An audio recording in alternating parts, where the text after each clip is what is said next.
This is where it all began. On these roads, engines roared through Brescia for the first time in 1927. The Mille Miglia had come to Lombardy. This is where the world's most famous classic car rally traditionally comes to an end, after 1,000 grueling miles across Italy. Today, vehicles are not quite the same as they were in those days. However, there are not many years between them. With models from more than 4 decades of automotive history, there is something for every classic sports car enthusiast. Alongside BMW, Bentley, and Bugatti, the famous 300 SL from Mercedes-Benz is another absolute essential. The constructors team competed with 10 cars. These included a 180D pontoon along with a 300 SLR. 3 SSKs from 1921 represented the pre-war vehicles. Only 40 of these short wheelbase models were ever produced. David Laumann, the owner of the most originally maintained of these to compete, took the wheel himself. I'm like a racehorse in the starting box. I just want to race. It is so fantastic, the engine and the sound. It is like Tchaikovsky under the hood. That is truly amazing. But before the vehicles were permitted to gallop out of the starting boxes, they first had to undergo the technical inspection and receive the official seal. The seal prevents the cars from being switched along the way. Then they took up their starting positions, yet the overall atmosphere was relaxed rather than tense. We're happy and believe that it will be a great tour and that we will have a lot of fun. And we do not have to win either. That is why there is no need for any unnecessary stress. Now or never, time to hit the road. We're looking forward to it. We're in a positive mood. In only a few minutes, in 8 minutes, we will start the race. The 387 participants started the first leg at 6:45 p.m.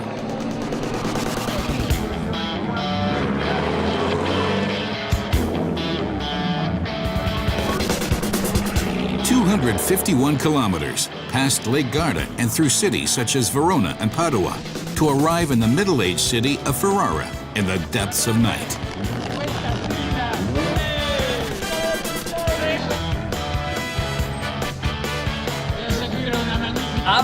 A truly cool run. The atmosphere along the route, perfect timing, the car ran beautifully.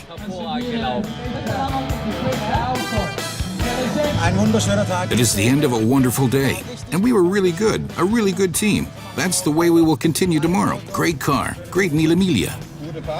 Good run, a little close at the end, but we arrived on time. It was a lot of fun. San Marino on day 2 was one of the highlights of the entire rally.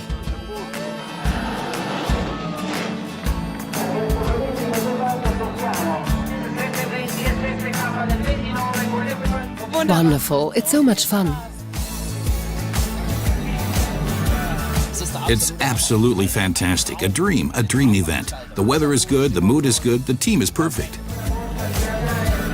It's fantastic here. The viewers are simply great. Bravo tutti italiani. Merci. Grazie.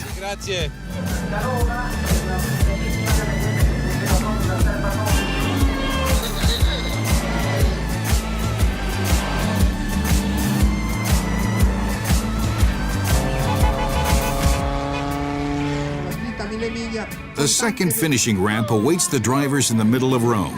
The increasing fatigue at the end of the day is banished by the enthusiasm about the impressive audience in the Eternal City.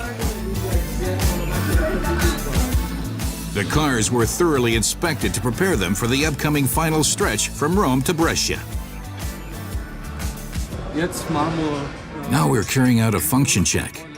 We check the oil, fluids, water, air. Naturally, we check the lights as well.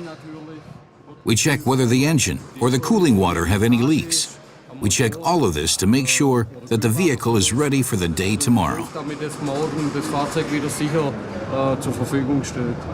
And along the way, some help from prominent Ferrari drivers as well. This is what oily hands look like.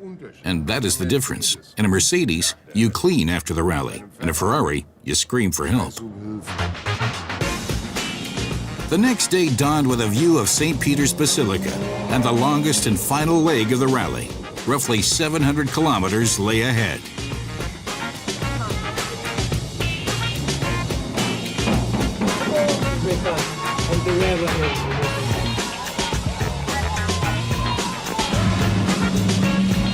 However, the fans on the roadside gave back all of the energy that the route demanded.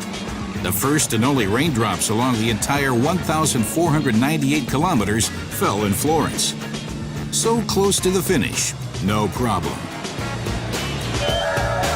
The overall victory was won by the two Argentinians, Claudia Scalise and Daniel Claramunt, with an Alfa Romeo 6C from 1933.